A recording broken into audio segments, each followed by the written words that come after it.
মন্ত্রী পদে শপথ নিলেন মালদার হবিবপুরের বিধায়ক জুয়েল মুর্মু।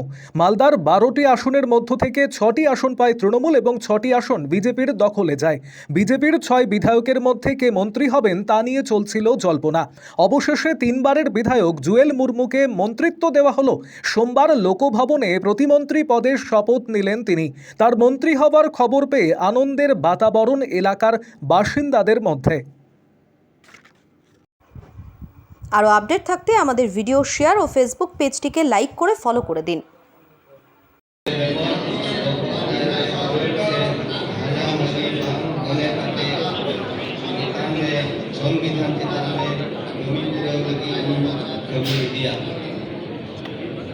আমি